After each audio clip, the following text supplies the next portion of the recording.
Sorry.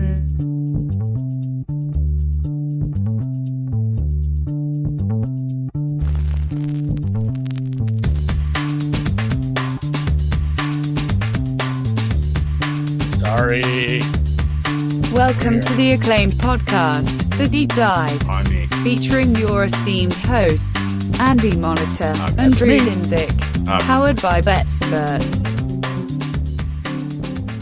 Welcome to The Deep Dive. At long last, week 4.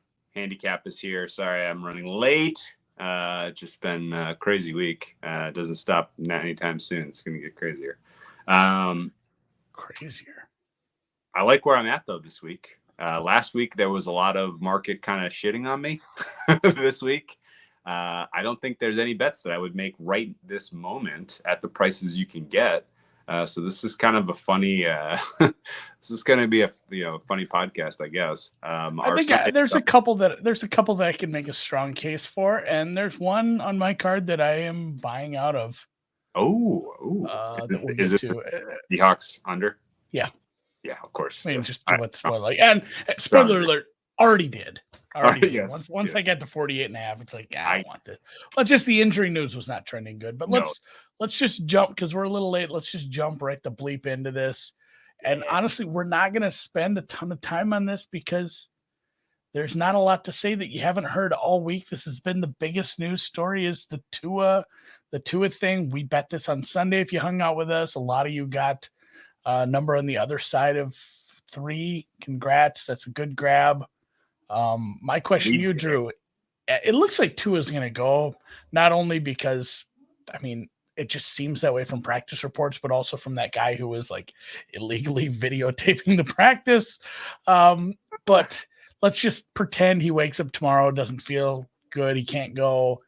What do you think this number jumps to if it is announced, hey, Teddy's starting?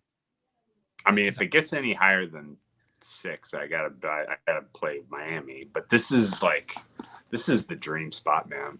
It really is. It is for the Cincinnati Bengals. And people are gonna look sideways and cross-eyed. How are the 3-0 Dolphins minus 4-point dogs on Thursday? What's going on here? Especially if 2 is available. But this is a good point too. They put him on injury report just because of the investigation. That kind of checks out. But he was dinged up at the end of the game, and obviously he got his head hit hard. But I don't think 6 is a number it gets to. I don't think it's like a 2.5 3-point adjustment for Tua to Teddy just because he's. Well, it ought not to be. It should be like a 1.5, if the most. Yeah. So, and really, if you're talking about a banged up Tua versus Teddy. Is there an adjustment? Probably not. No. But the real issue here, much more so than Tua in my mind, is Dolphins defense is going to get pushed around here, considering how quick of a turnaround they had from a very, very hot and heavy performance against the Buffalo Bills. I just want to kind of point out the metrics are telling you that the Dolphins defense is not that great. And I kind of agree with that. There's some ways you can absolutely gain yards on this team. Buffalo Bills did it. They just didn't convert them into points. And I will say that, people are really, really giving the Bengals a hard time because their rushing attack is so pathetic. But if you look at sort of the first half of that game against the Jets, where the Bengals were playing with the good plays, they were doing some interesting things. I thought they were testing the water a little bit, trying to mix it up in terms of, because the secret was out, the Bengals out of shotgun were throwing, Bengals under center were running. And so defense were effectively, able to predict what was coming. They are starting to mix that up, which is cool because it's obviously a much more effective offense to be able to keep your opponent guessing.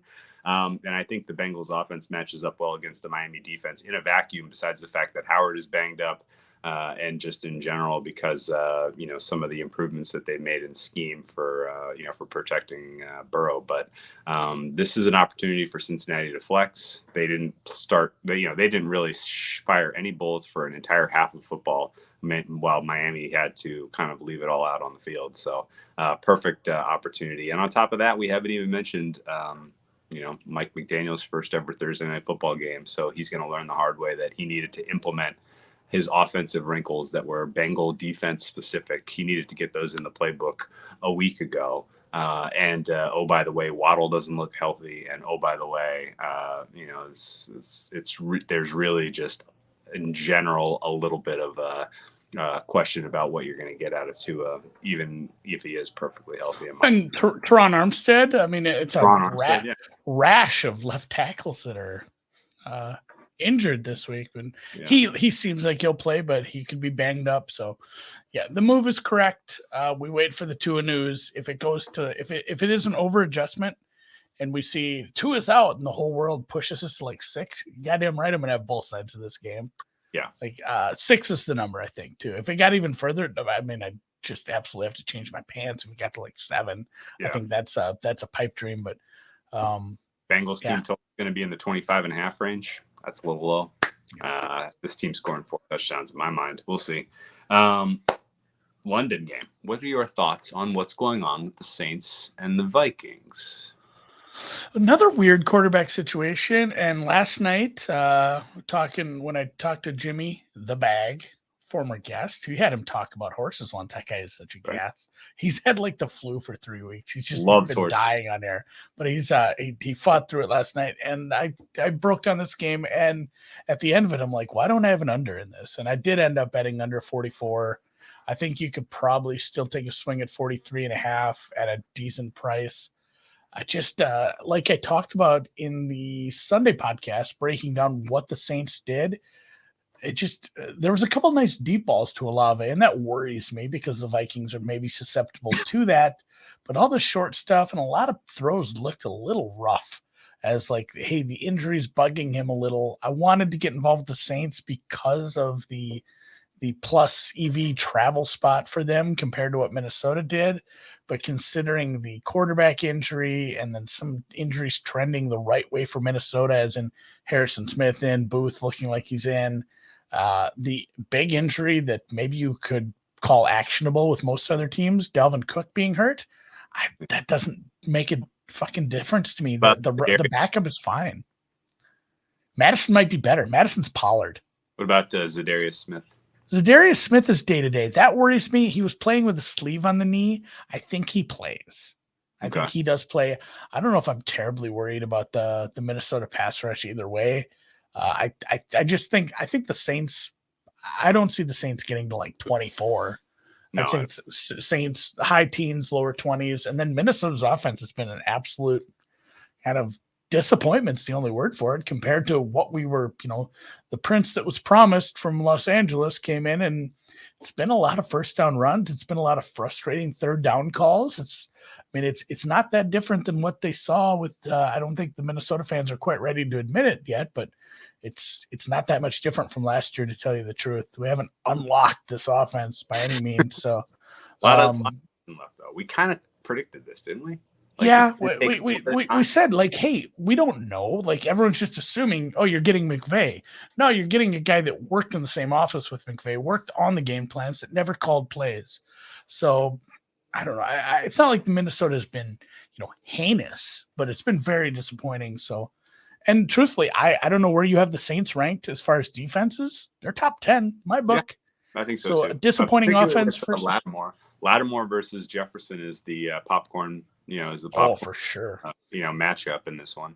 Plus, Minnesota traveled late. That offense is going to be playing on 8:30 a.m. time, Viking time, as KOC calls it. I don't love that. So, if you made me bet a side, it would be Saints. Yeah, and I don't love that. So I did take the under here. Yeah, I think that's fair. The Saints injury report is it's a joke. I'm hopeful that it's just they're giving their guys some rest to adjust to the time, and I think some of it that's playing into it because the whole Ramczyk was out. Ramczyk was out. Davenport was out. Thomas and Landry were out. Some of this stuff was veteran rest, I'm sure, but there was a lot of guys who kind of matter who didn't get a lot of practice. But I'm going to keep an eye on that one. If ultimately Jameis is practicing, if people are giving us any kind of positive vibe about the way the team is acclimating, then this is a good look for the Saints. But in the meantime, this is a pass. But I like your underlook. You got a good number. You want to talk a little Titans Colts? Do you have a read here? Not even a little bit. Did you take a position in this one? Oh. I think this is maybe a nice get right spot for the Colts on offense, but it's not as if the Colts have just played, the 85 Bears 3 weeks in a row and need a soft landing spot. It's been a lot of self-inflicted wounds. I haven't loved their play calling. I haven't loved Matt Ryan's pocket presence. And truthfully, I don't even know if they should have a win yet. They've looked pretty listless through 3 weeks. The Titans I don't have as a terribly good defense. I think they've underperformed compared to my preseason rankings. I have downgraded this defense. Some of it has been injury-based. And to be fair to the Colts, some of their bad performances have been injury-based. Your best player on offense, your best player on defense miss the same game. Sometimes you don't score a single point. And maybe the Jaguars are better than what we give them credit for. You and I both had them higher than the market preseason, and I can't speak for you. I've still upgraded them a little. Oh yes, especially on offense. Absolutely, the offense has been better than I could have ever hoped for. They should be 3-0 right now. It pisses me off, but yeah. No, I tried to find some angles to bet this game, and everything I came up with, I then checked the injury report, and I was like, never mind. Never mind is right. I wanted to take the Titans at 3.5, and then they're like, "Oh, Burks is out, and we know Lawan is out, but then I was like, well, maybe I should be looking at an under then, and it's like, well, DeForest Buckner is out, but Shaq Leonard's going to be back, and there are a lot of moving parts here. I will only use my platform here to say that the Colts probably shouldn't be laying 3.5 to anyone right now. Matt Ryan is in the bottom 3 right now for quarterbacks who have more than 3 years experience and were the intended starters for this season. There's not many quarterbacks who are experienced that are performing worse than him, which means that my hand in terms of my rating for Matt Ryan is hovering over the washed button. And any more weeks, even in the week where he gets a win, but looks like that, I'm inching that much closer to just kind of firing him into no man's land as far as the rating goes. Nothing inspiring about what Frank Reich is doing in terms of scheme here. Jonathan Taylor also, limited with the toe. He's been stuck in mud all season. Titans defense is pretty good in some aspects of the game. So. Yeah, seeing him pop up in the injury report made me really question why this is 3.5. At the same time, Burks took a little bit of a step back compared to what we saw, how he got involved in the first week or two. They got Derrick Henry involved in the passing game, which I think is going to be important for them to have any sort of success. I essentially already have bet this game as I was going through my props, and I didn't realize how much I put on Titans to finish 3rd in the division. Oh, I have again, that wasn't something I should have taken any sort of sizable position on a funny prop, but I did. 4-1. I do believe Houston will finish last, and I do believe the Jags will finish higher than the Colts or the Titans. I just need the Colts to finish ahead of the Titans really to get this done. I think a lot of season left, but that would be a fun one. So essentially, I've bet the Colts money line in this, and I will cheer for the Colts.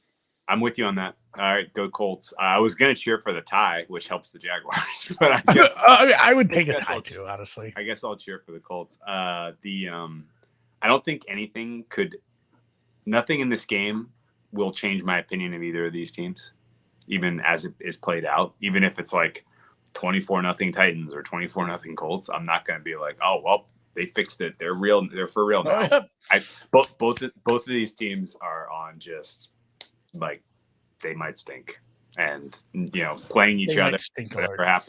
Whatever happens, playing each other is not going to change my opinion of these teams.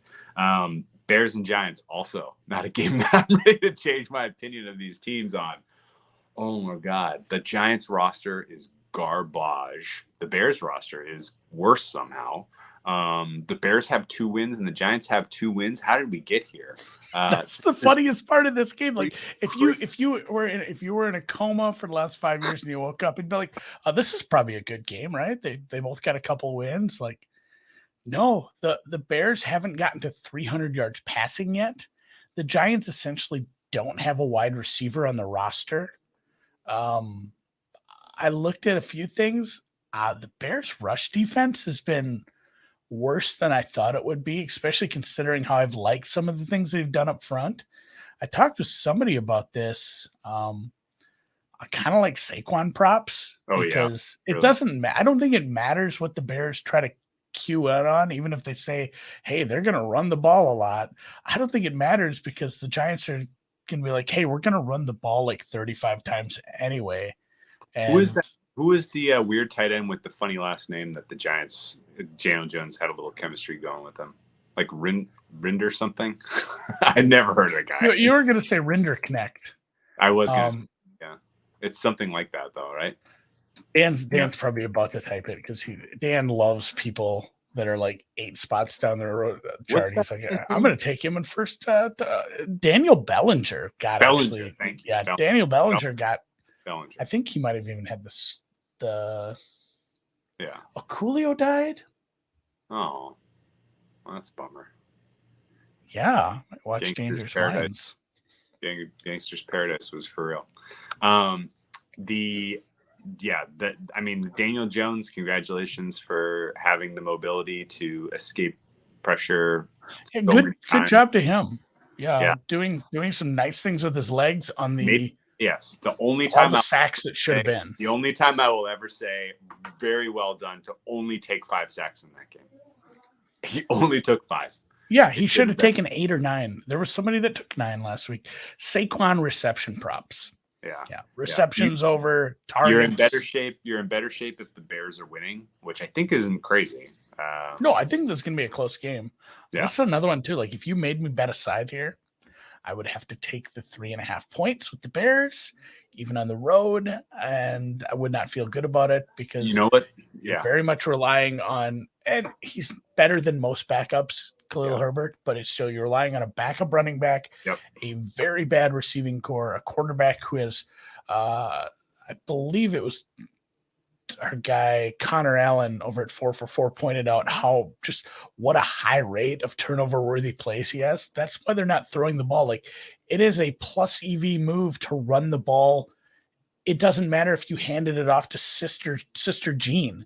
Like the fact that he's not throwing the ball makes it better than the alternative. Plus, rushing is hot right now. Everybody, rushing is hot right now. If you're a good running team, if you have a good defense, you're doing well in the NFL right now.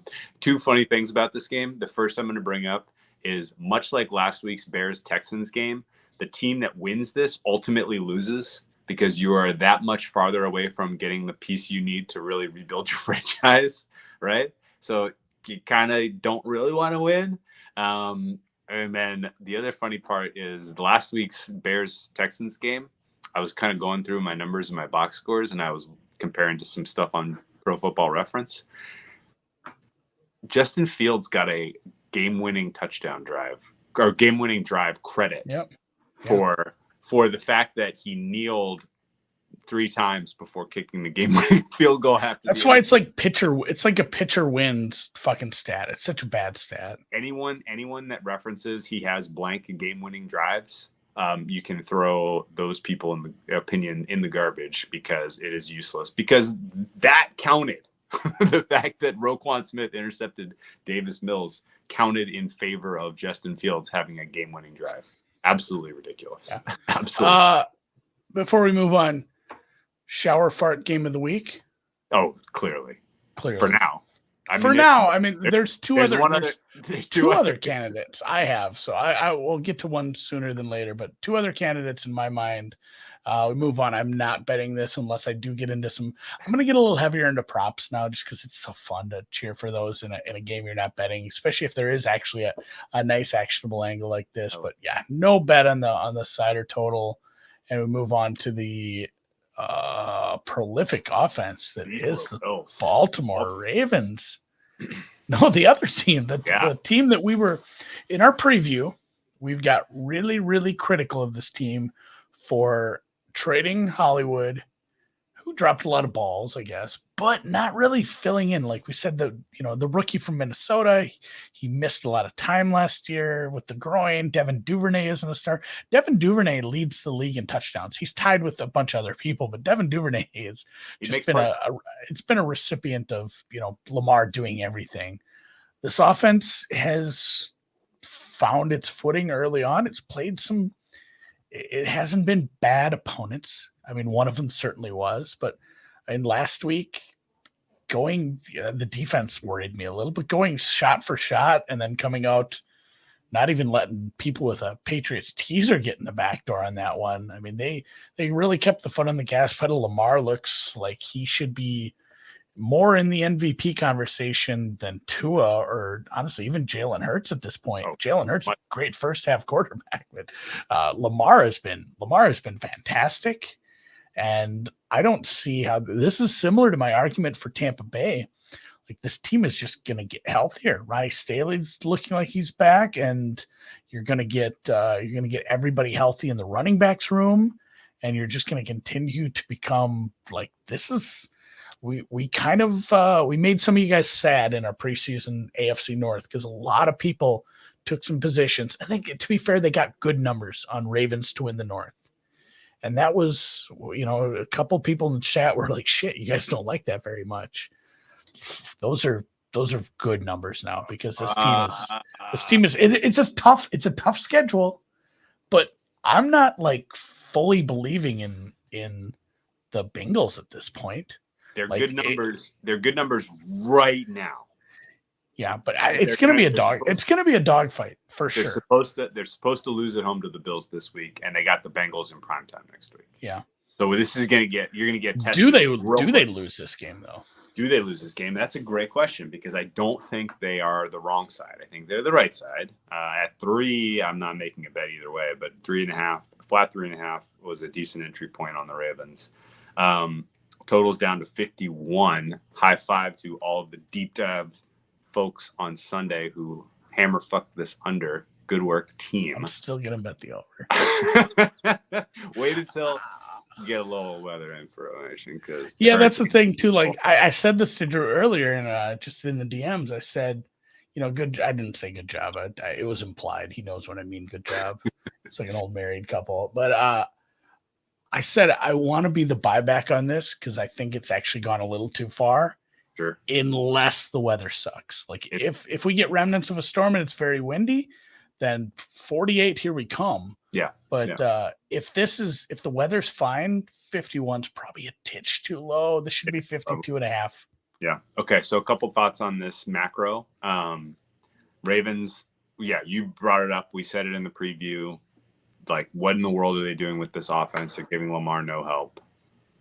He's going to have to earn it with, the hard way. And that's all he's done so far.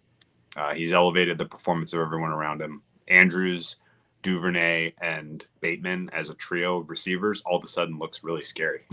That's a good trio considering the health of kind of in general offenses around the league. The fact that Stanley is going to come back at some point is very cool.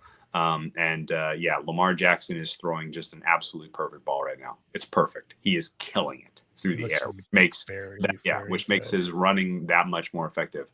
He's going up against the Bills team that's going to be without Micah Hyde and maybe Poyer. I don't know the answer to that riddle yet.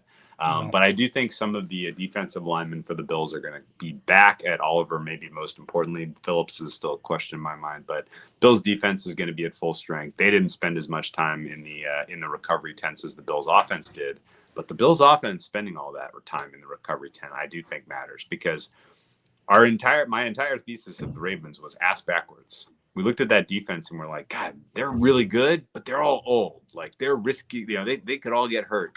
And we'll see about them. They're all old and they're really slow. That's kind of the problem. And so if the Bills are fully recovered from their Miami game, which is going to be tough because this is now second week in a row on the road for those guys. If they're fully recovered and they're at full speed out there, then the Bills are going to put some serious scoreboard pressure on the Ravens in this game. But I will pay to see it. I need to, the Bills, for what it's worth, have manifest nothing on the ground. They are putting everything on the shoulder of Josh Allen, and now his wide receivers and tight ends and everyone at skill position player level is nursing, the worst. There's a few teams that have done this though, Drew, where they've said like, we don't care if we can run good. No, like, I know. We're going to run a couple times when it matters. Otherwise, like, we're going to pass at a higher clip than we've seen. And it's not just like, hey, one team's doing this. There's like 4 or 5. Honestly, the Jaguars have been passing at a pretty high clip. They're not getting much out of the run and it's still working. And yeah, that's where I worry about this. If the weather is good, and I don't want to see your 55 blown up because it was such a good grab. But if the weather's good and if the Bills score, the Ravens have shown such an ability to just go shot for shot. And it's not just like, oh, Lamar's running the ball so much. Lamar leads the league with 10 touchdown passes. Yes. He's throwing the ball better than I've maybe ever seen him throw the ball. It's wild. He's hitting the offense throw. Is scary. He's hitting the throw that teams used to use as sort of the cheat code to beat him. Do you remember when the Titans beat him in the playoffs? And they just made him throw out to the outside. You're like, oh, if you can make a throw 15 yards down the field along the sidelines, you can have that for all you want. Well, that is exactly what he used to fillet the Patriots. It was exactly that throw. And so if he's unlocked that, then there's really not an easy way to defend him. Ultimately, I think the Bills, their defense is skilled enough, and Les Frazier can come up with a plan to limit him in some way, shape, or form. But this should be a really good game. Most excited for this one and this is the best noon game, and it's not close. Yeah, by a lot. This is one to pay attention to, and you know why? The winner of this game, even if it's like 6-3. Is going to be your favorite for MVP between now and like Thanksgiving. Lamar probably doesn't catapult Josh Allen. No, they'd be co-MVPs at that point. It's not like there'd be a big gap. I think if the Ravens win this game, they're both like 5-1. The crazy thing is, like, Josh Allen is on pace for almost 6,000 yards passing. Yeah, that's the thing. Like, if you want to make Lamar the favorite, Josh Allen, like, he has to win this game with a good stat line, and Josh Allen has to like look bad, a couple picks. But otherwise, I think if Josh Allen wins this game, he solidifies his MVP spot. If he loses it, they're co-MVPs or real close to it. Especially with I think, and we'll get to this game. The other people in the question for that are playing some tougher defenses. Mahomes has a tough task. Tua's injured and will be kind of out of sight, out of mind after playing a Thursday game. Really, Hurts could probably catapult into that, make it a 3-way at the top, but I shouldn't say things like that. It's weird. Yeah. All right. Here's why. One last thing on this. I think that they are the only two candidates. Hurts runs enough touchdowns in, and the team is like a gaudy 14-3. He has to be in there. He's already off record pace though, which means that. But it's always this newcomer that does it. Like the Lamar thing was, and granted that was crazy amount of rushing yards from a quarterback and high team success. But if the Eagles are the 1 seed and Hurts has like 10 rushing touchdowns and pretty good passing stats, he'll be in there. Hurts needs the Bills and the Ravens not to be in top 2 in the both. He's praying for the weather. Yeah, Hurts needs to be the 1 seed, combined with Miami and Cincinnati winning their divisions. In my opinion, that's the only avenue he has, because Josh Allen's going to have 6,000 yards passing and 1 million fucking touchdowns.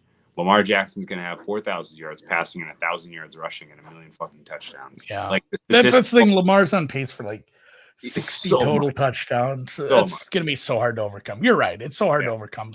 Even though he already has one, like if he has 60 total touchdowns, like that's hard to fuck with. So, but yeah, if you're a Jalen Hurts, you are spawn and sane and pray for rain and wind in this one. Clippers Rockets. Ooh.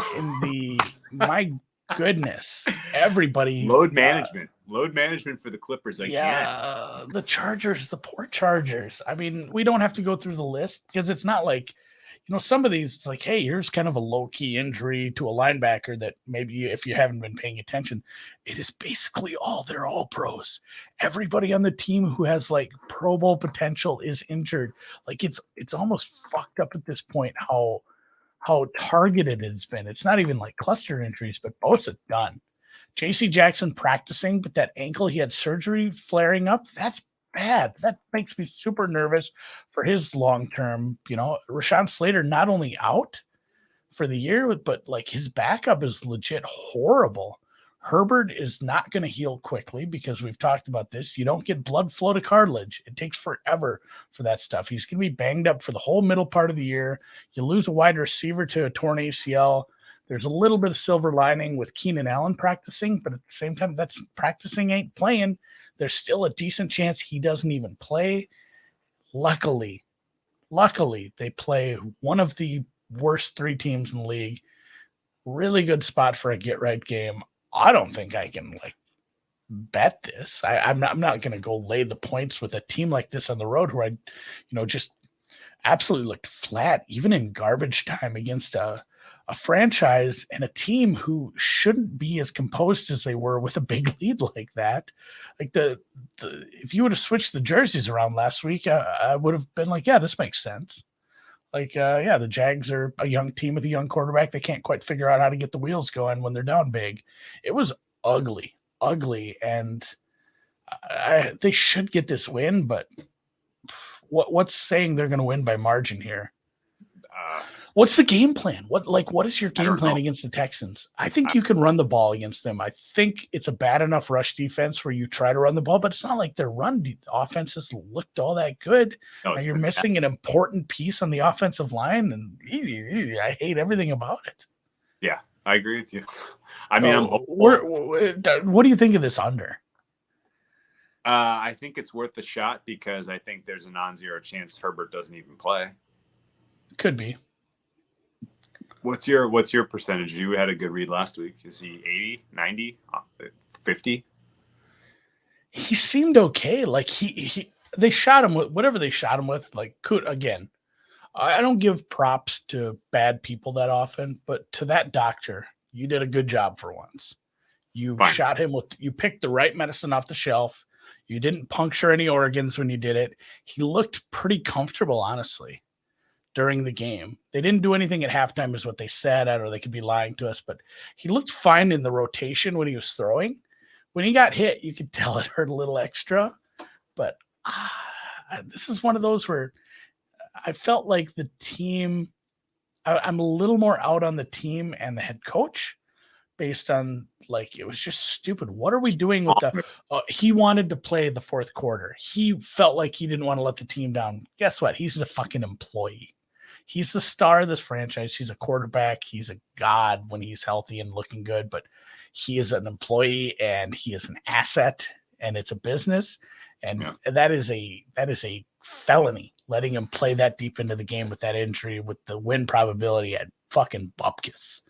I don't know why he played that long, and hope that would be my game plan. It's like, hey, do you know what the game plan is? Try to be up by 3 touchdowns at halftime because this team's horrible. And then, this team lost to the Bears, guys.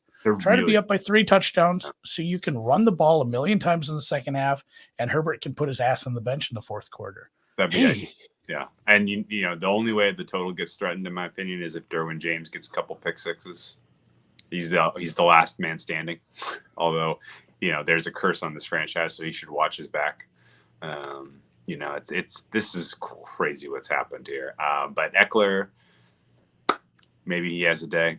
Texans ran all over the Chargers last year. Chargers haven't fixed shit. Khalil Mack's still available, right? He's still alive. Yeah. I mean, Chargers are the better team. They have a couple blue chips still remaining, and if Herbert's anywhere close to a step better than we saw last week from a health standpoint, then they probably cover this, and we're probably going to kick ourselves for not taking the Chargers at 5.5. But no opinion on this game as far as betting, so let's keep moving. Seattle at Detroit. I I bet over 48 on the Sunday pod, and I bet under 48.5 on the Tuesday afternoon, because just like, you take a position. It's like, hey, I bought stock in Microsoft. Oh, they just released the Zune. 2 days later, hey, I just sold my Microsoft stock. Like, it's gone. I'm done. It's the fucking Zune. Like, the injury news for the Lions has been really, really dreadful. And it isn't just the skill position players. I mean, it was everywhere, especially, offensive linemen, St. Brown, the heartbeat of your offense, who kind of does everything, is dinged up. I'm assuming Jared Goff is hurt. He didn't make the injury report. It's Jared Goff. Maybe something pops up during the game. I'm pissed because I like this one a little. Yeah. But I don't know. Like, I bought out of this, and I'm fine sitting on this. Yeah. The Lions, even at home, if you're going to be missing Swift and Amon-Ra, St. Brown is dinged up.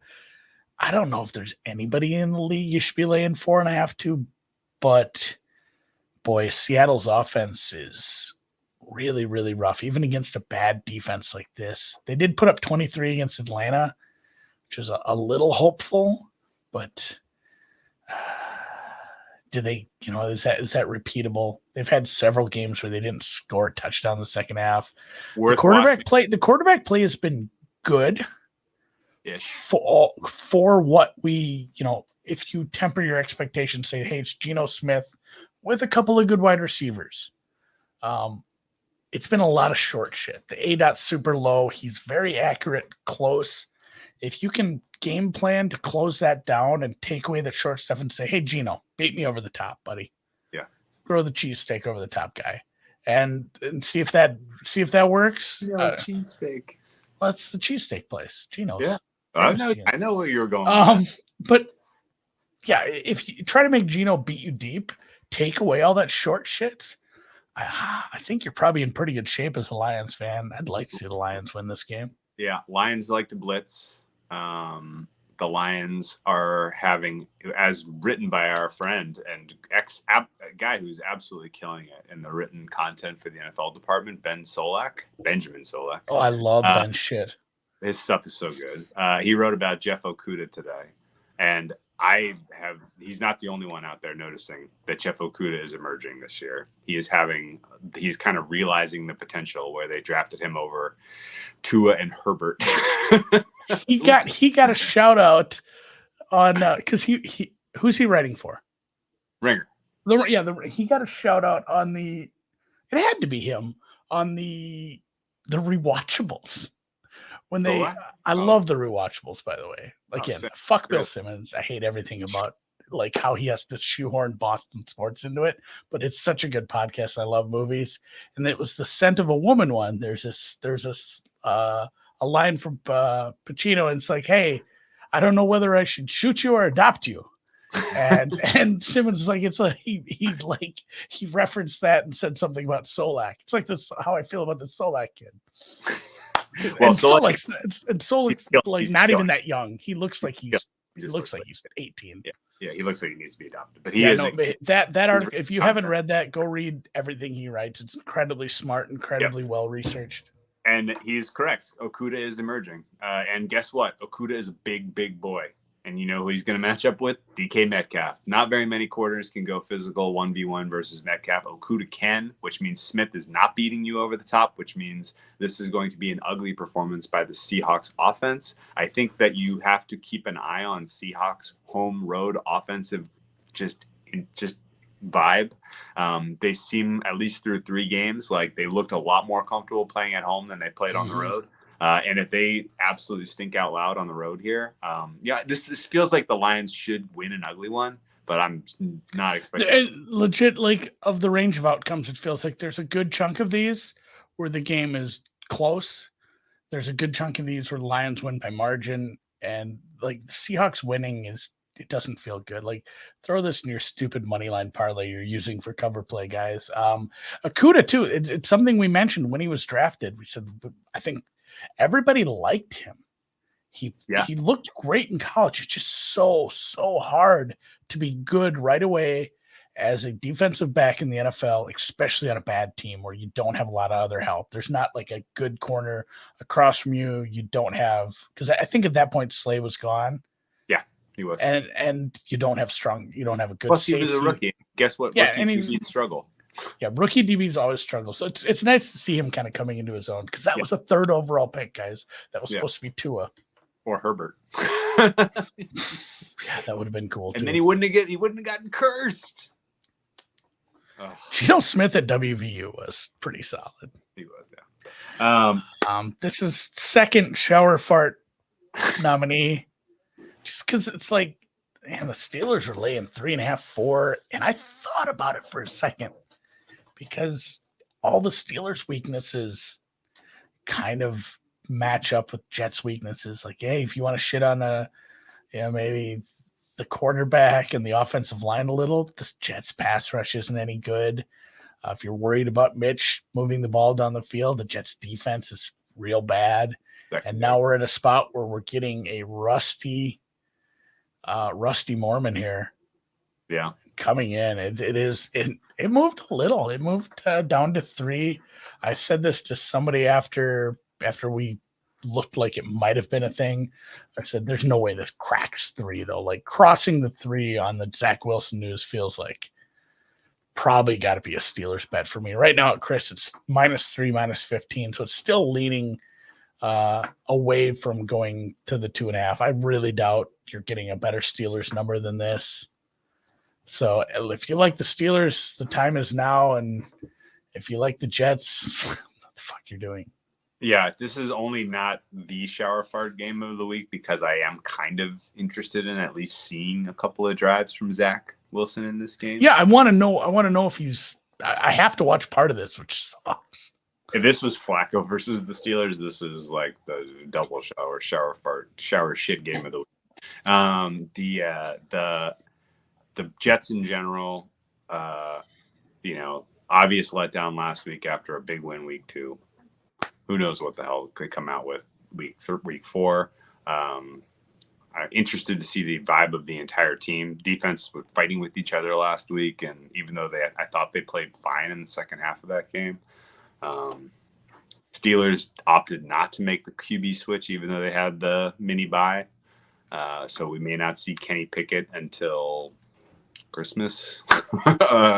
Great pick, guys. This is a sad state of both franchises, but somebody's got to win. Andy? Yeah, I'm really, really close to betting the Steelers, and just it's probably not something I'm going to do. Like, what would your power numbers say about this game? That it should be a 1.5 point game because there's not enough difference between these two teams to warrant any points. I know. I'm right on the. I'm on a 3.5. I have the Steelers a little higher. I think maybe I have the Jets lower, and I still give them like 2 points of home field here. I think if you want to, I have the Steelers are a better team. There's not a lot of good, even with Watt out. The truth of the matter, there's not a lot of good bets this week. Sorry, guys. It's a tough week. That happens. That said, if you want to go to war with the Steelers and you're getting a flat 3, and they have wide receivers who are good, and the Jets have secondary which is weak, then you want to lean on that. You're probably in good shape. Hopefully the Steelers are self-scouting too, and they're taking touches away from Najee Harris and giving it to the other guy whose legs are very live, the Oklahoma State kid. That guy's live. Ward? What? No. Can't remember. I know there's so many. Like this happens every year where it's like all these guys that we hear about in the fantasy chats. It's like I'm taking him in the 20th round in the puppy. It's like, I've heard this guy's name, but I saw him a little in preseason. God damn it. Warren. Another Warren G's no longer with us, is he? He's number 30, Jalen Warren. Another rapper we lost. He's I have to double check that. I feel bad if I put him in the grave and he's not. Nate Dogg. Warren G is absolutely alive, guys. He's absolutely alive. Nate Dogg passed away though. Warren G, yeah, that's what I was thinking of. Yeah. Long Beach. Yeah. Okay. the moving on to the next break, do you have to do any You goddamn right, I got to pay the bills, even though we were a little late, so I'll make it quick. But yes, still all of October. It's not October. All of September brought to you by No House Advantage DFS on your phone, on your tablet, on your device. Play and pick 'em contests versus other people. Win $250,000. That pays a lot of bills. Download the app, choose a contest. You can play in the NFL, the NBA, which is coming right up, MLB, which is winding down, PGA, which is down in Mississippi doing something, MMA every weekend, and NASCAR as well. Sign up with promo code BetSperts at nohouseadvantage.com or download the app in the App Store and get your first deposit match up to 25 bones. And with that, yes, support. So it's a free show, guys. Support the show by supporting the sponsors. Please do. Download it, give it a try, and then yes, Warren G's still with us, and we head to Philadelphia for Super Bowl preview. It's not crazy. I mean, who's good in the NFL this year? This has all the vibes of like 2018 when we had 2008. I mean, when Brady got hurt and Manning was all kind of not himself, and there were no good teams in the NFL. I think that was like a Steelers versus the Cardinals kind of a Super Bowl. Yeah. This is kind of the vibe I have of this season. It's going to be something weird, and it might as well be Jags Eagles. This is another one too where I won't be betting this game, but I will have it on. It won't be in the 8-game mix. It'll be on its own TV, its own monitor when I'm watching this one, because I really need to answer some questions about the Jaguars. At week 1, new coach, new regime, give them a little bit of growing pains considering the short preseason and still a very young quarterback, but looked really solid last week. Looked pretty solid the week before. Again, we're pretty down on the Colts, but still, like, to go and do that to a divisional foe that was your chalk, to win the division. Like, congrats. You guys are taking not baby steps.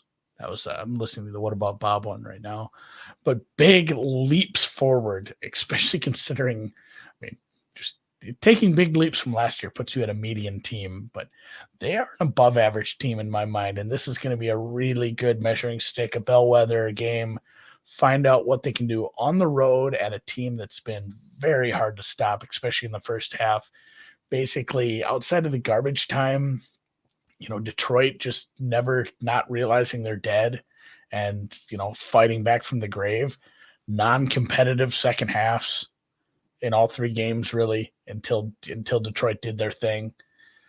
Philly's been just a fucking, a thunder strike in the first half. They come out, they do everything right. They're playing really well on both sides of the ball. They have a lot of weapons, and A.J. Brown was popped up in the injury report, though, this week. I saw that. Yeah. I think this total's probably right where it needs to be, although I think just based on what we've seen from the Eagles' second half game plans of let's just get this over with, especially after that first game, if this total tickles up live into the mid-50s, it might be a live under, second half under, depending on game state, game situation.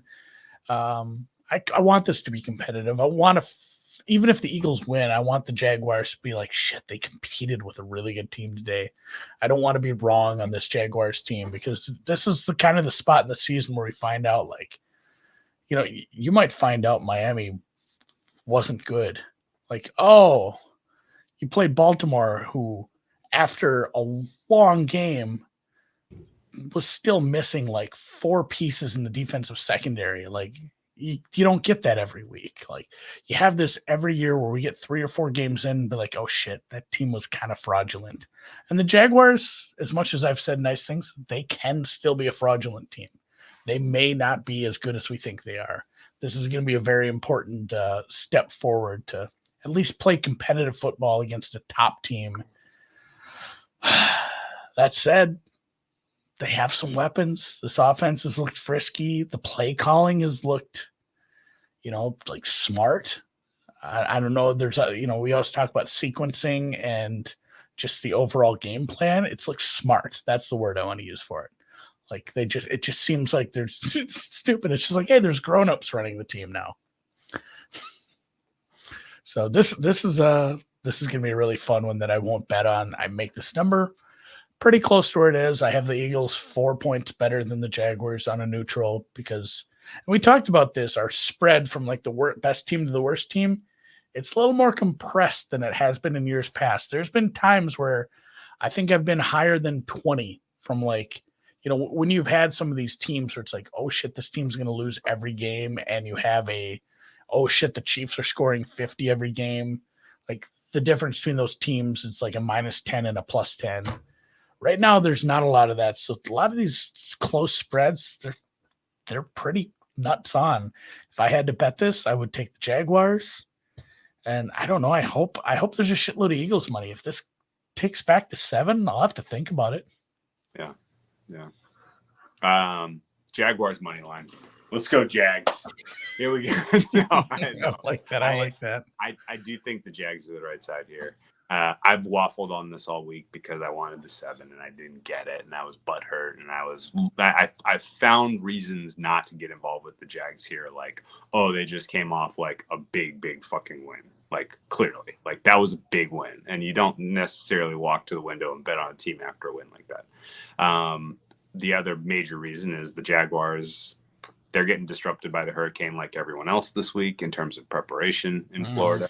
And on top of that, they had to travel from the West Coast back to Jacksonville. Now they got to go from Jacksonville up to Philadelphia. It's a really, really bad spot. But that said, if they do put it together this week, and if they do have kind of some stuff up their sleeve to really kind of, challenge this Eagles team, then that's the signal you're looking for that these guys are for real, right? Like this is like, if they are competitive in this game, if they keep this close, if they come back through the back door, like this is all of that is a sign that the Jaguars are for real. They are the healthiest team in the NFL right now by a lot. I don't know how they've avoided anything meaningful in terms of injuries, but they have.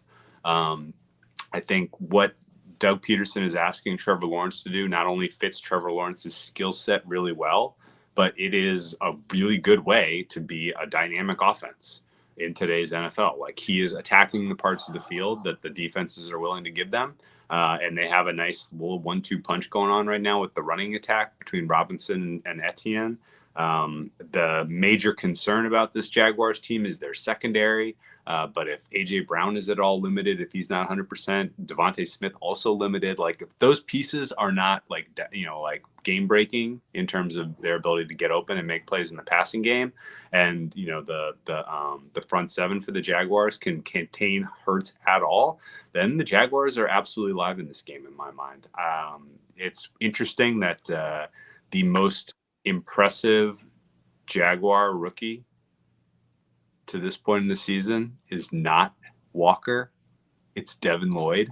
He is like in top 10 in tackles, total tackles overall, all in the NFL right now, and made some incredible plays last week against the Chargers. The fact that he's gotten it that quickly is a hugely positive sign for them because they desperately needed a game-changing line. They needed help at all three levels. They did. They needed that big time. Starting to get it. By the way, have you seen this? Have you seen the Judge home run? No, was it so it went into the bullpen, and a guy leaned over the railing and almost had it. I would have tried a little harder to lean a little further for a $2 million ball. Yeah, of course. His face it's rough. But yeah, congrats to Aaron Pepper and Aaron Judge. Lloyd, Lloyd's been very good.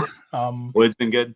Walker's been fine. Josh Allen has been a difference maker. The problem is the strength of the Jags defense is their pass rush, and they're going up against the top 3 O line.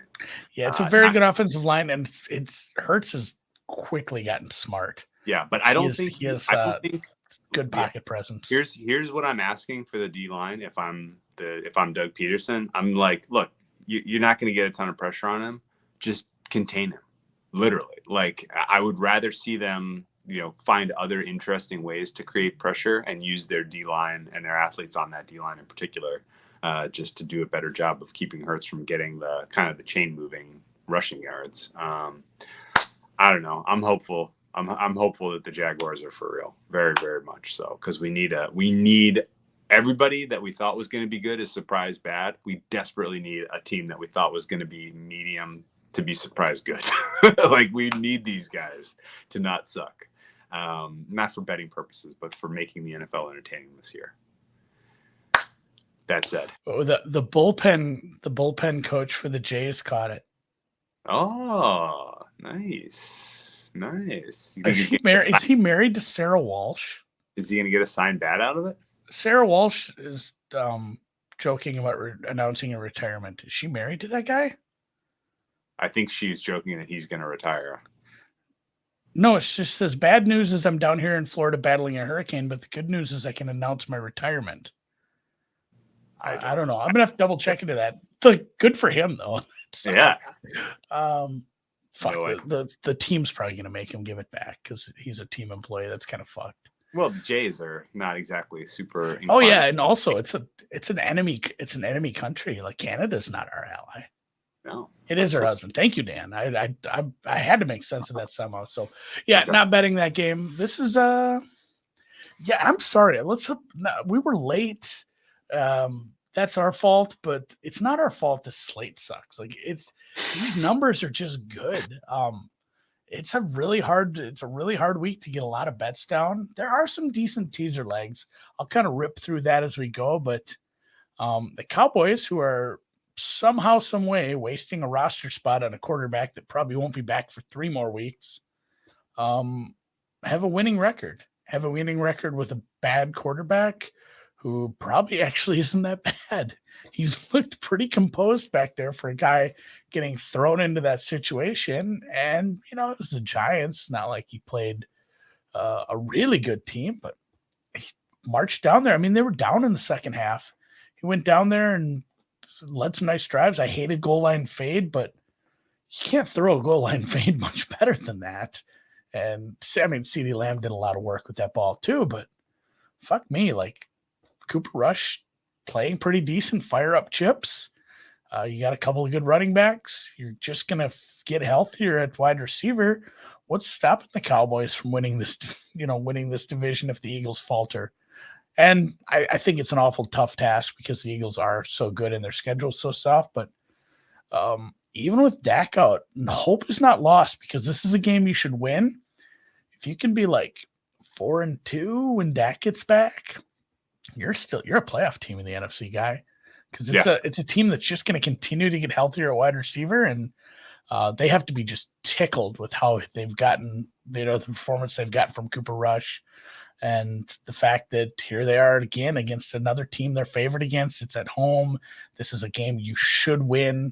We haven't seen a lot of good things from the Commanders' offense after week 1. We had that one.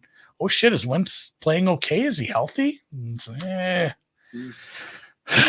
You tricked us.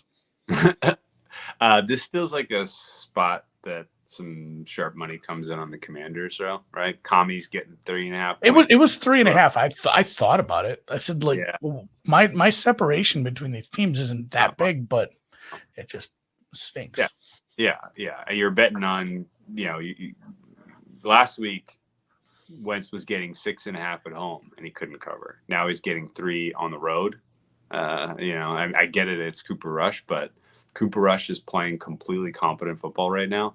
I was joking about it with you. I joked about it with Jay, but the idea that Cooper Rush is a better fit for what the Cowboys have as far as a roster is right now isn't lost on me.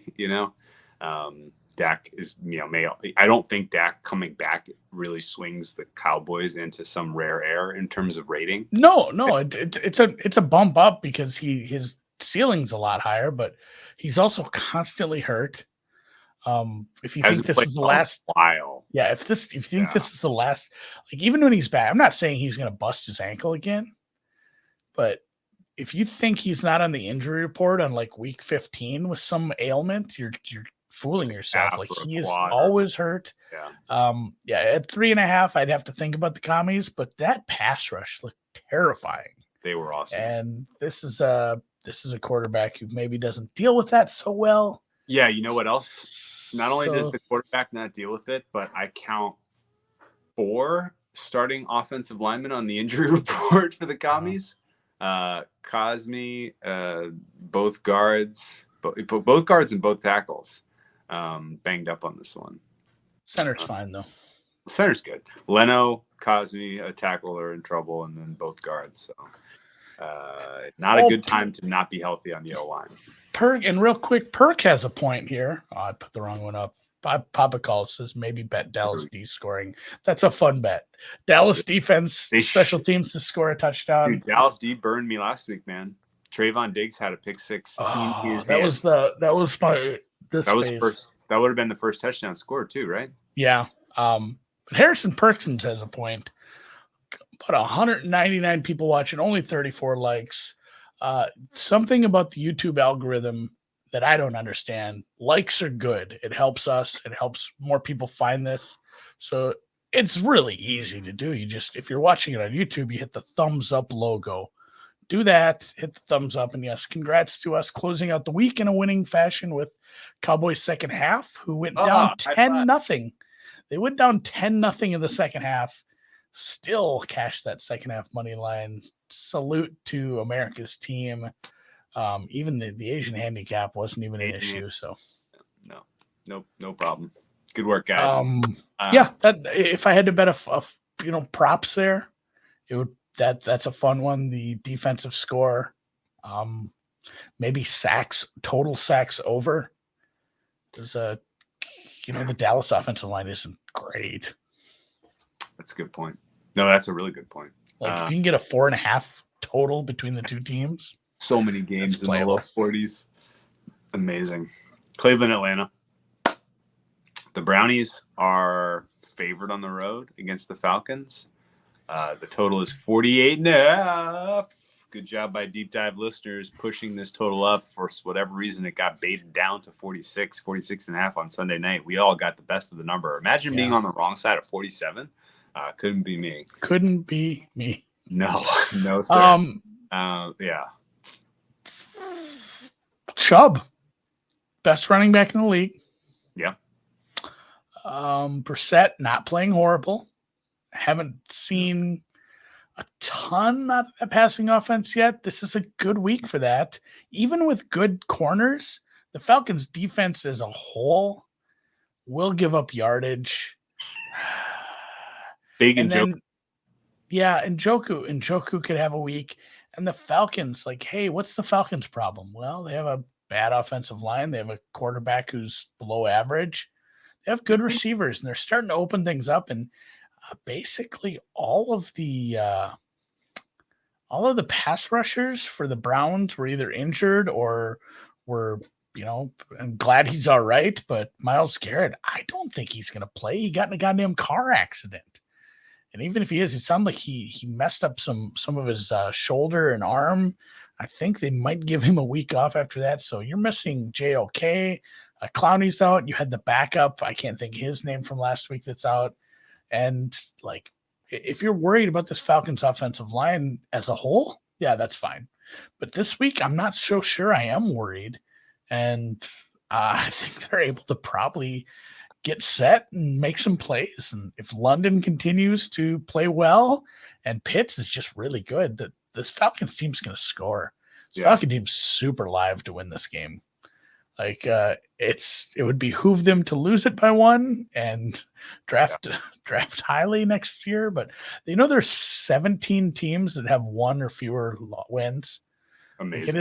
It's been skewed. A team that's almost in the playoffs has 1 win right now. It's a little unbalanced. The tie didn't help, but Falcons are live to win this game.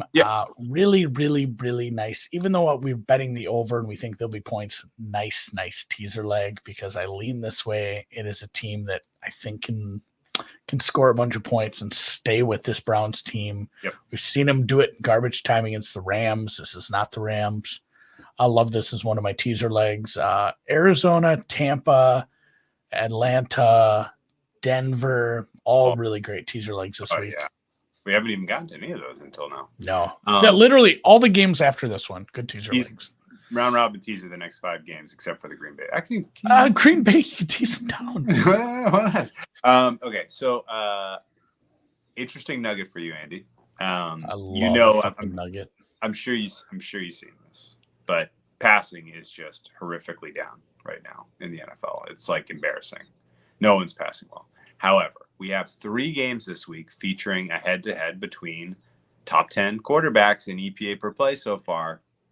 Obviously, one of them is Bills-Ravens. The other one, number 2, is Philly-Jags. The third is this game. Jacoby Brissett and Marcus Mariota are in the top 10 of EPA per play. And it's because Brissett is not making big, stupid mistakes.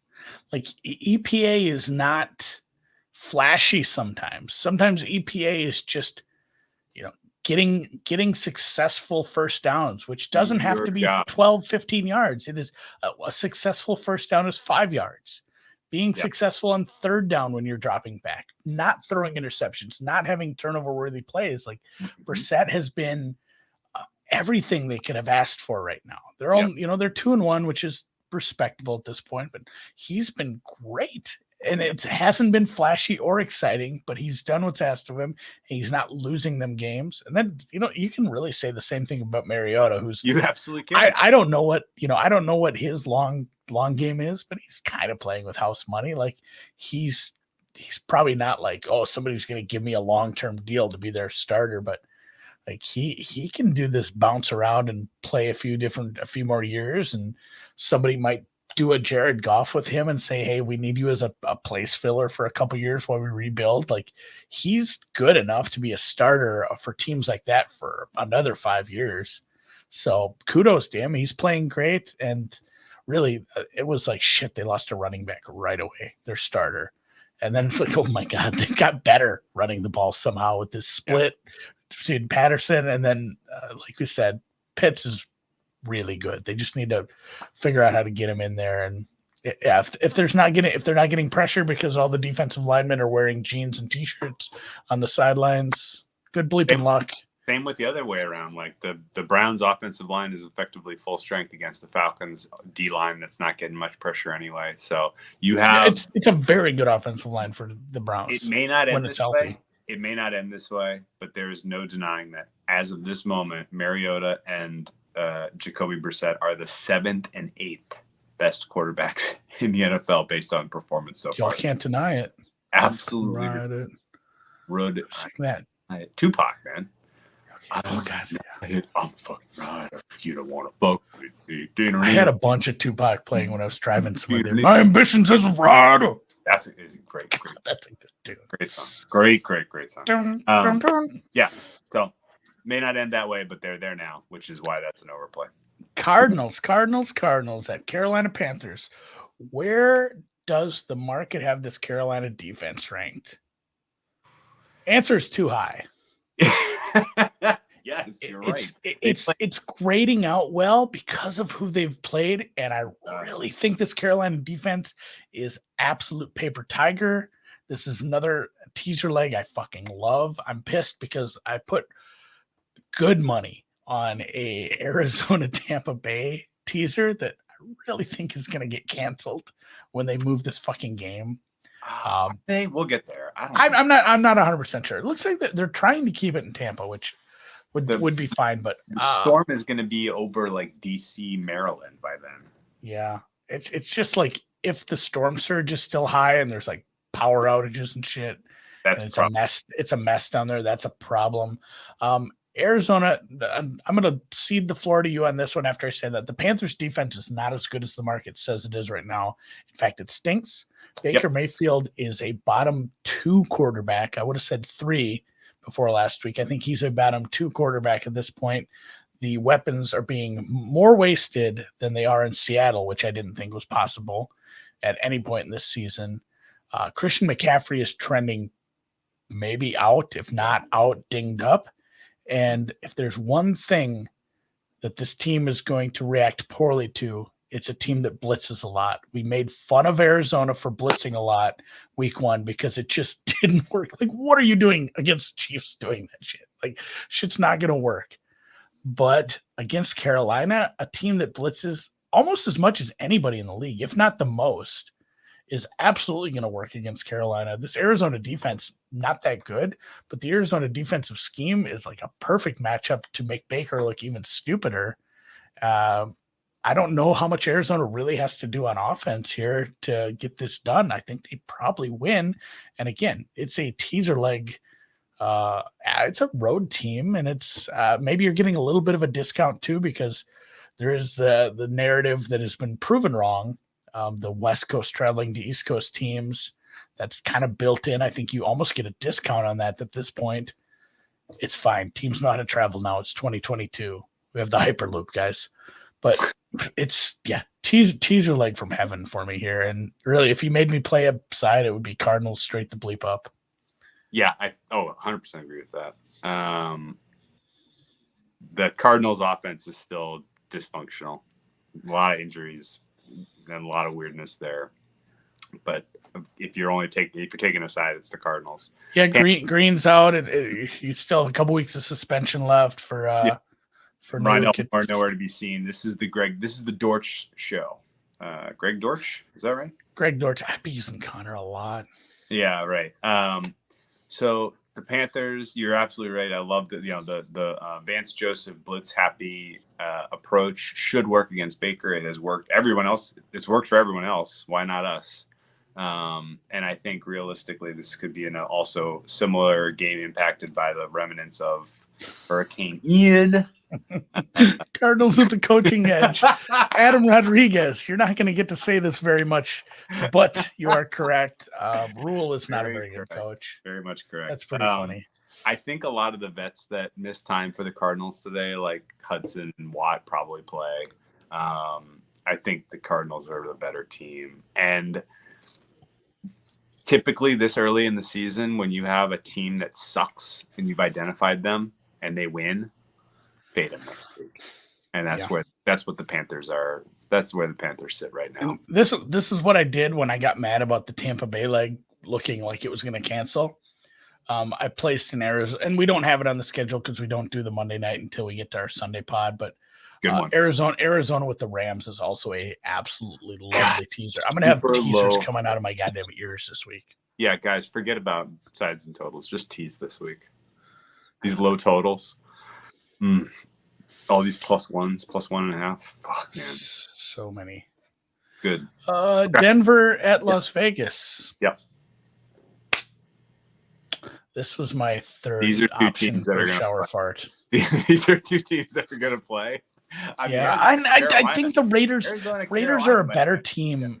They don't deserve to be 0-3, but there's been some questionable coaching from McDaniels. There's been some poor play from the offense. Obviously, giving up losing in the manner that they did was suboptimal because I thought they were probably the better team.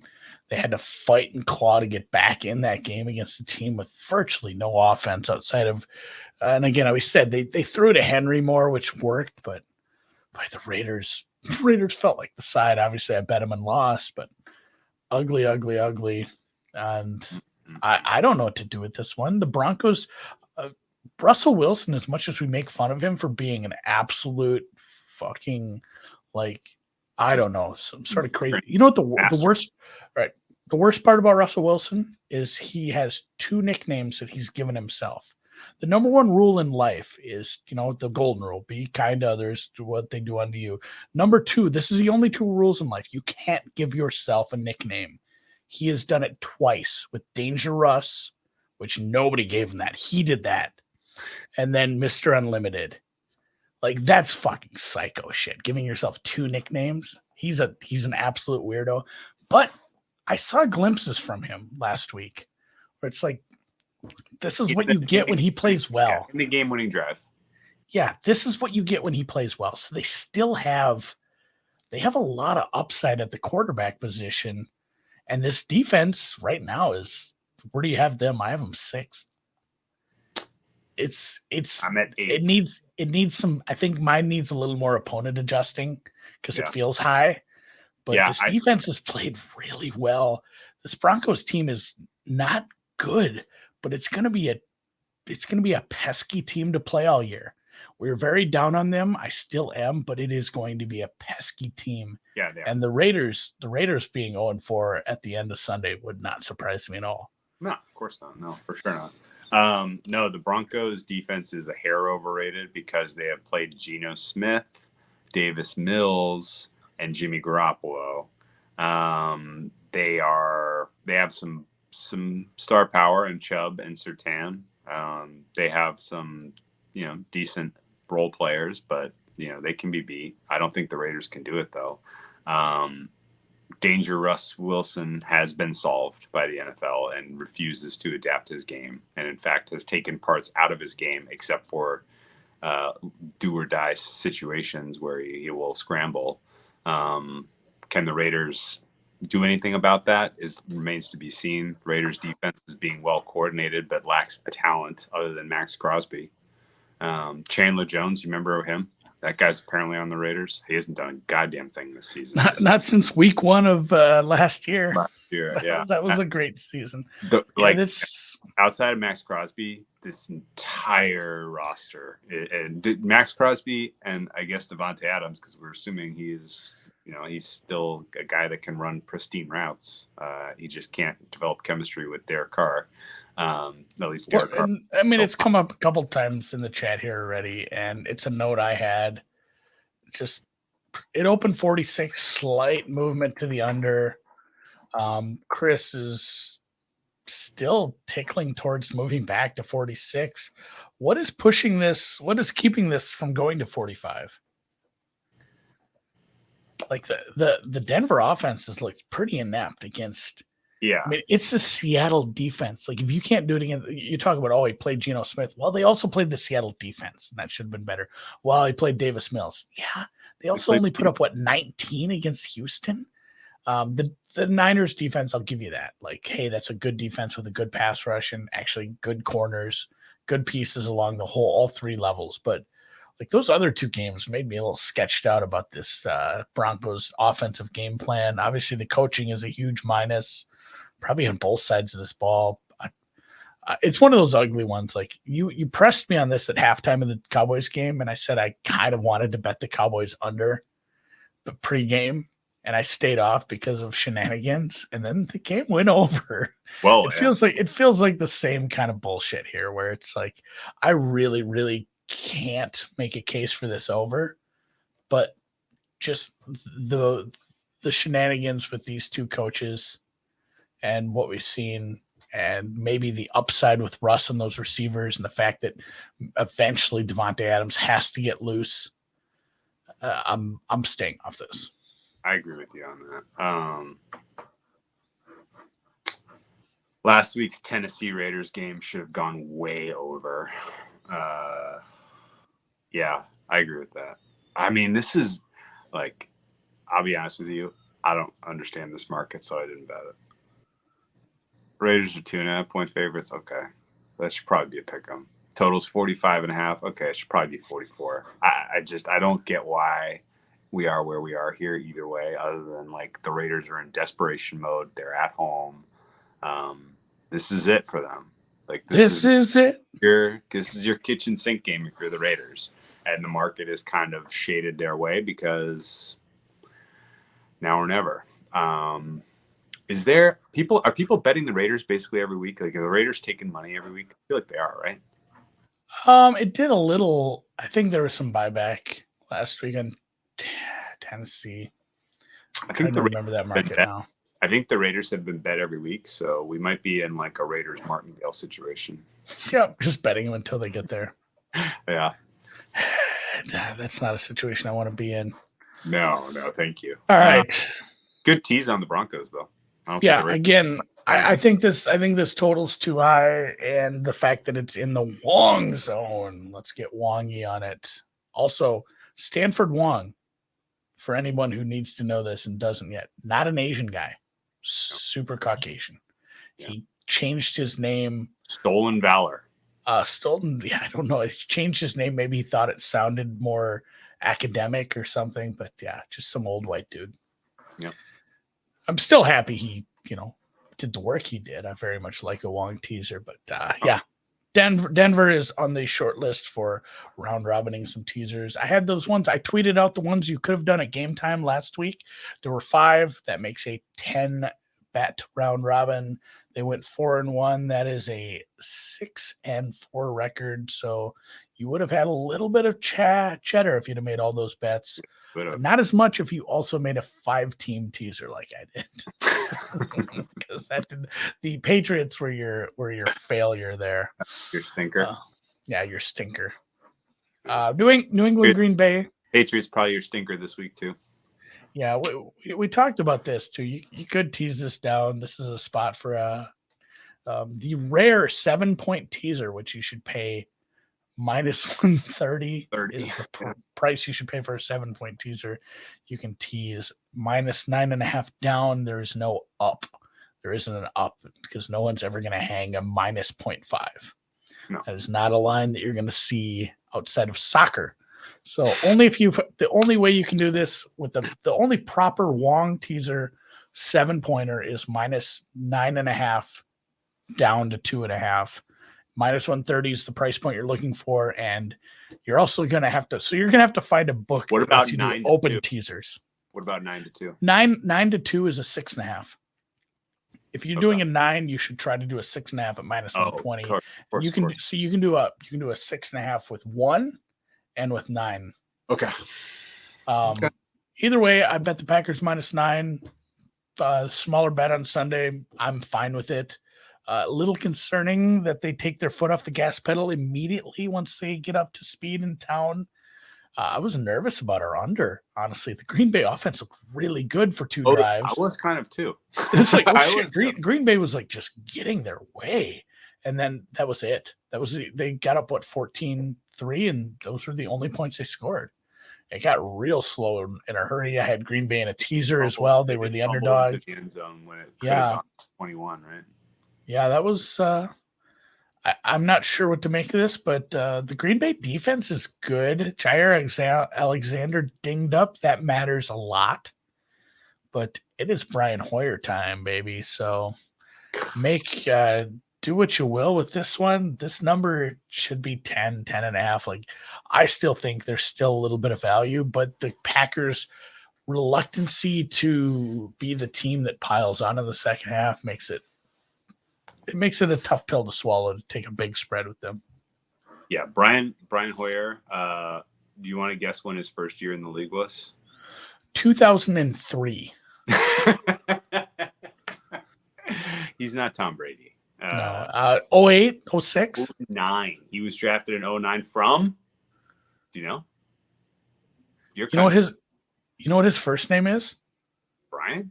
It's not Brian. No. So first person in the chat that tells me Brian Hoyer's first name, I'll follow you on Twitter. There's no that's like some big. I'm like some big thing. Brian Hoyer. His first name is Brian, but he goes by Brian. He goes by Brian, and yes, he's a Spartan. Spartans got the shit kicked out of him by my Gophers. They did. John Grote, look at you, Axel. Everybody love it. Getting after I learned that, I listened to so much GNR. Fucking, you remember Use Your Illusion with get in the ring. Oh, where he just gets really mad at like every magazine editor, I guess. So good job, John Grote. You are a contest winner today. I think when I was in 4th grade, we used to have parties for Valentine's Day and Halloween in like our elementary school class, right? And we had a CD player, and you could bring in CDs to play.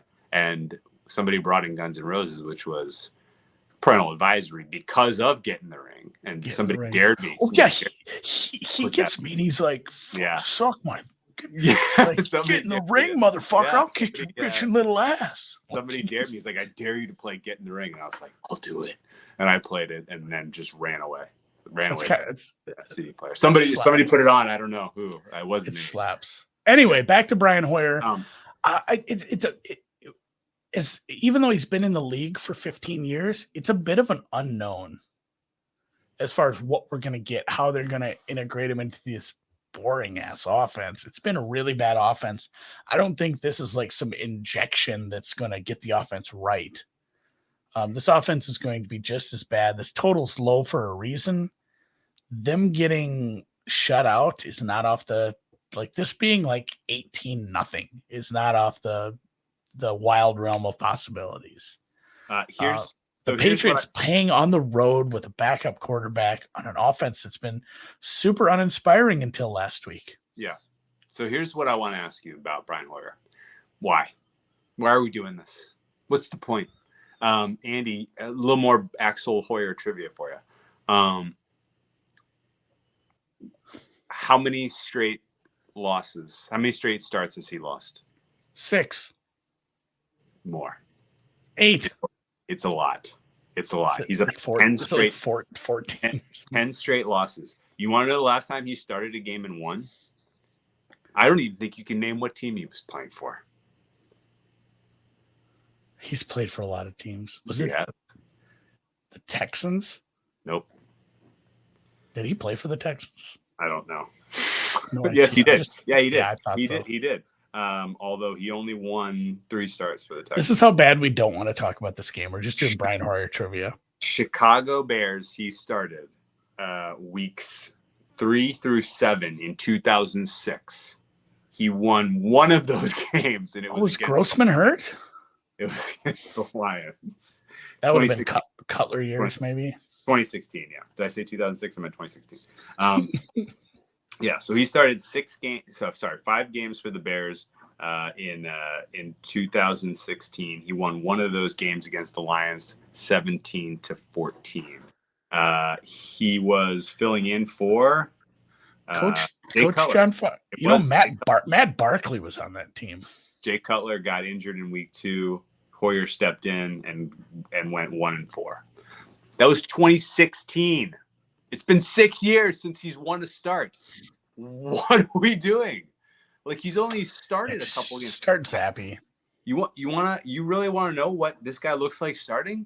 Go look at when he played Kansas City in 2020. You had to spot start him for a hurt or a out.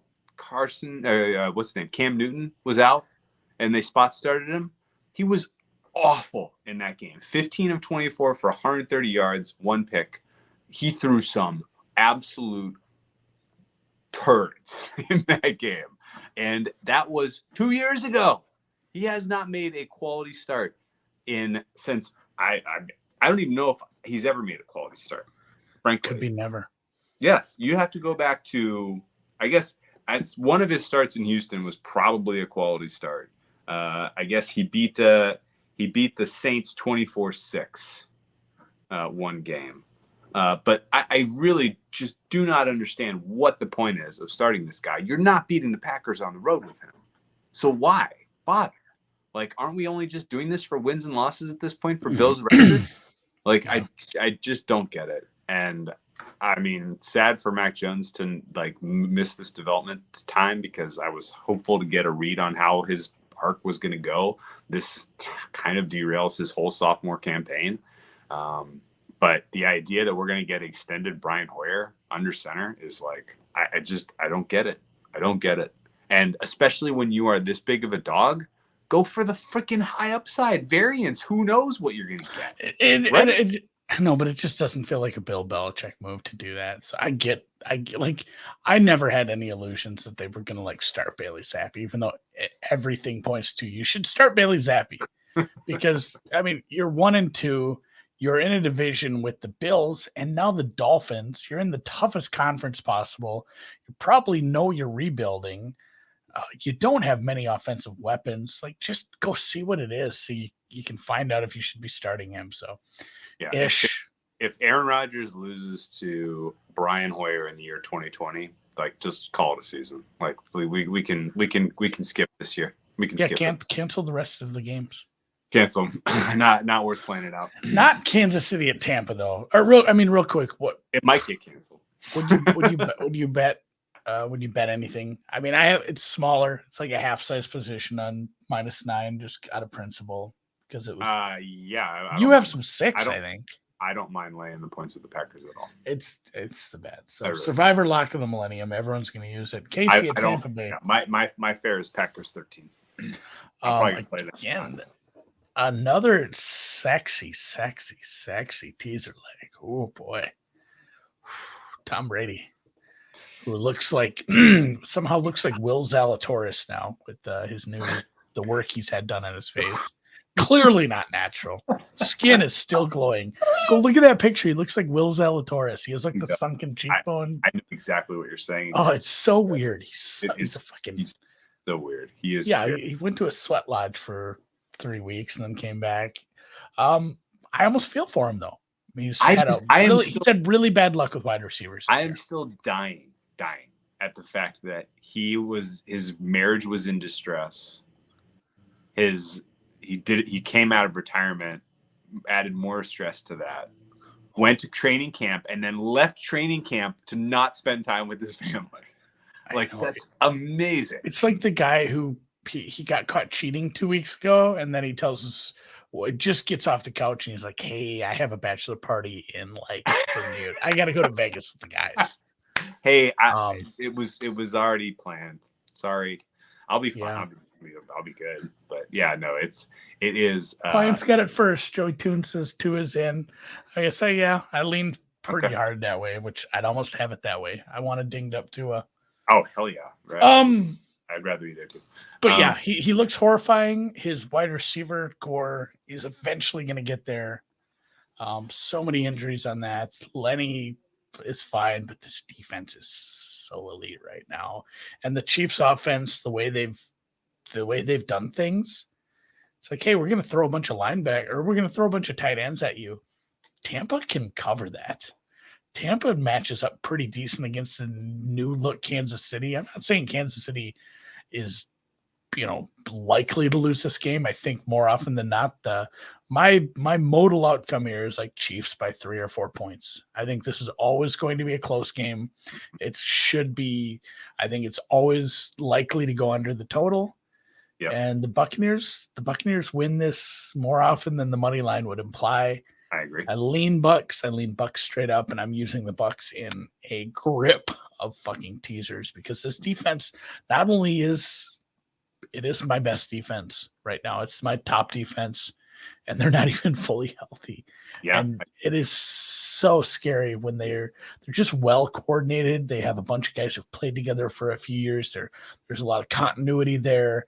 Yep. They look really good against multiple different kinds of offenses. And there's those two. The Packers look good on a couple drives, but it was very good against New Orleans. It was very good for big chunks of other games, and it matched. Like I said, what the Chiefs have done post Tyreek has turned to this 2-3 tight end sets. A lot of the shorter stuff, a little more running the ball, a little more throwing to CEH. But this is a good matchup for this Bucs defense, and they're kind of live to win this one. And then you think you're getting a good Chiefs number to win the West now. Jeez, wait till the Chiefs are sitting there in Minneapolis International at 2-2. That'd be pretty awesome. I'm gonna see if Thor wants to go if the game gets moved. Oh, that'd be fun as shit. I'm sure he would. This is Bucs or pass. I think the reason I'm not heavily on Bucs in this game is because of the interruptions to their normal routine because of the hurricane. Yeah, it's tough with the. We didn't really mention. We joked about the hurricane a couple times, but hey, guys, this is the one time I would encourage you to listen to your government officials when you live in Florida. It's okay to listen to them now. Like, evacuate if they're telling you to. Don't stick around. There's cars underwater and shit. People are gonna die. So get out of there if you're in the path. I agree with all that. And I agree with your take on the Tampa Bay defense. They're the best in the league. They match up well. This should be a good one. I want to flip it around and ask you what the fuck is going on with the Kansas City offense. 2 times in the last 4 games that the Chiefs have played, there has been visible friction between Mahomes and Eric Bieniemy. Yeah. And in both of those games, the Chiefs lost.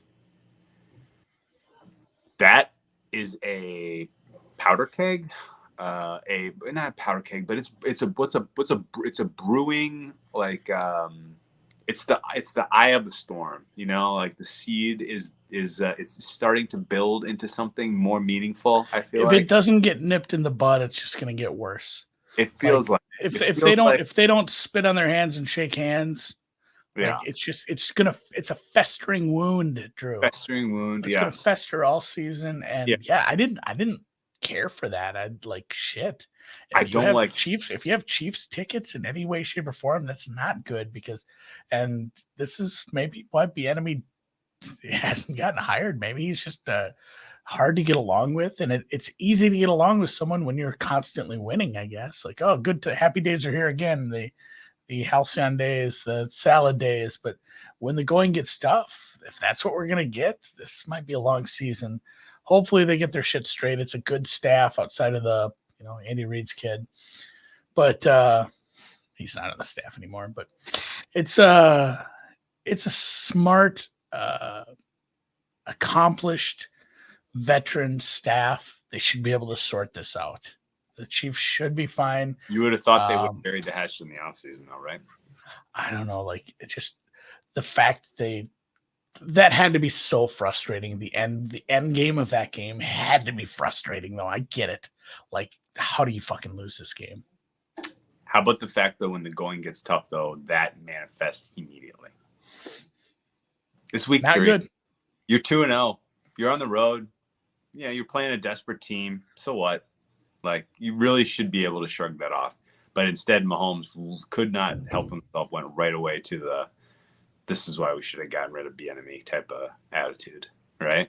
Yeah. And by get rid of, have somebody hiring. It's like marrying off a daughter, Well, that's what Mahomes is that's like, I think his position, he's entrenched in that now, which is that, and like at some point, like he knows he's more important than Bieniemy. And what do you do?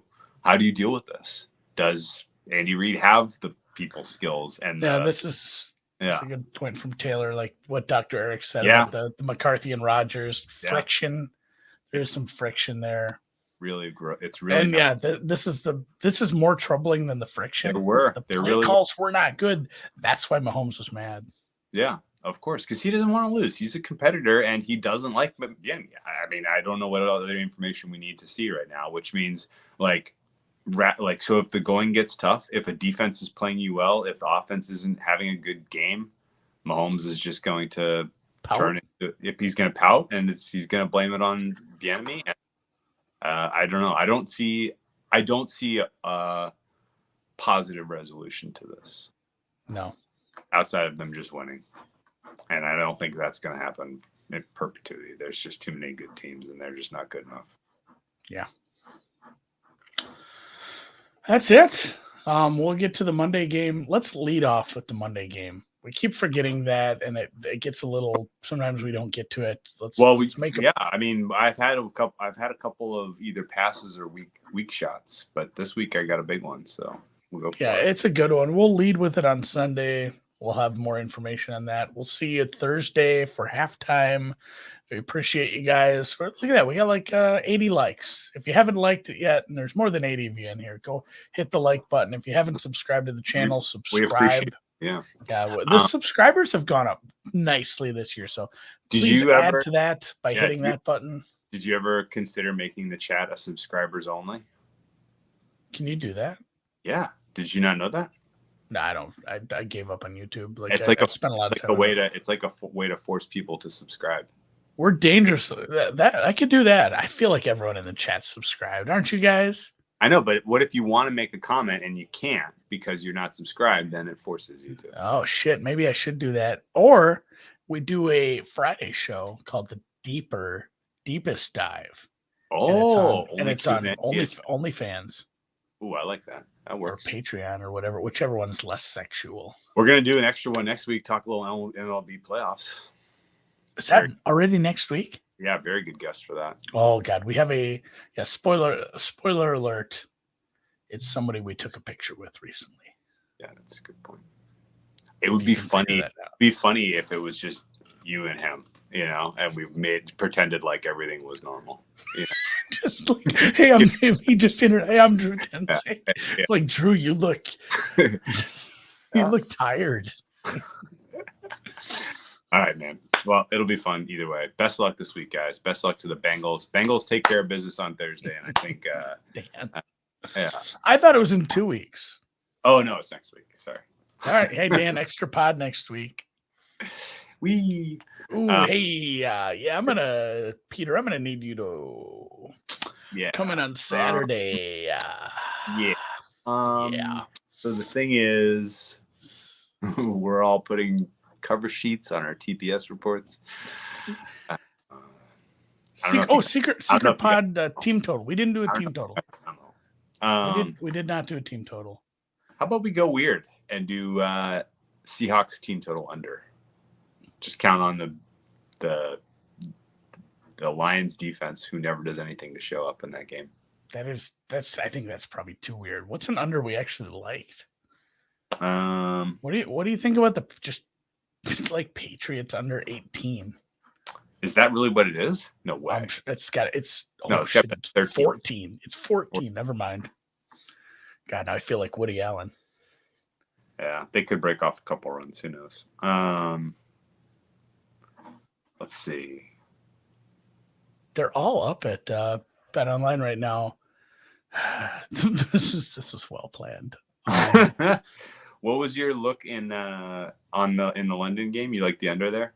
Yeah, under. So Vikings under 23 is my look. Let's do that. That'll be our team total. Vikings under 23. As they sleepwalk through the first half. I'm sorry for the Woody Allen joke. Woody Allen catching strays here. Woody Allen deserves strays. Yeah, he does. All right. We'll see you guys Thursday night, which is tomorrow.